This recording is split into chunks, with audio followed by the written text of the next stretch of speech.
បាទសួស្តីអ៊ំពូមីងពុកម៉ែបងប្អូននេះគឺជាផ្ទាំងសូឡាលក្ខណៈគ្រួសារដែលយើងរៀបជាប្រភេទផ្ទាំងតែមួយស្លឹកទេអញ្ចឹងបងប្អូនអាចយកទៅប្រើប្រាស់តាមចកាតាមលម្អឬក៏បងប្អូនយកទៅប្រើប្រាស់នៅផ្ទះក៏បានលក្ខណៈភ្លើងបន្តិចបន្តួចបងប្អូនអញ្ចឹងនេះគឺជាផ្ទាំងទំហំរបស់វា200វ៉ាត់ដែលបងប្អូនអាចប្រើបានចាប់ពីអាគុយ40ឡើងទៅបាទអញ្ចឹងអាគុយ40អាគុយ70អាគុយ50អាគុយ100 120អីចឹងទៅបងប្អូនបាទនេះយើងរៀបទៅឲ្យអតិថិជនរបស់យើងនៅខាងកោះកុងគាត់យកផ្ទាំងមួយស្លឹក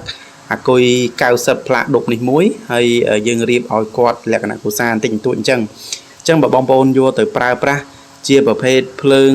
DC មានន័យថាភ្លើងអាគុយតែបើសិនជាបងប្អូនចង់ឲ្យវាចេញជាភ្លើងAC មកវិញយើង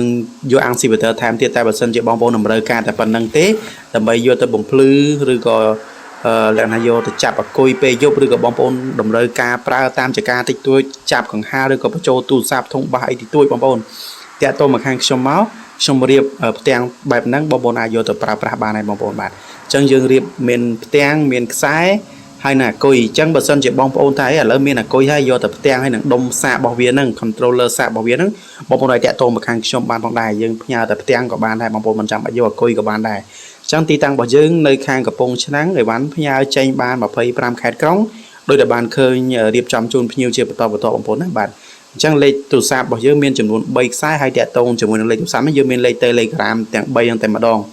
បងប្អូនអាចចុចចំណងជើងឃើញមាន link Telegram និង Facebook page ខ្ញុំបងប្អូនអាចចុចមករត់មកខាងខ្ញុំតែម្ដងហើយយើងមានលក់គ្រឿងសូឡាជាច្រើនផងដែរអរគុណ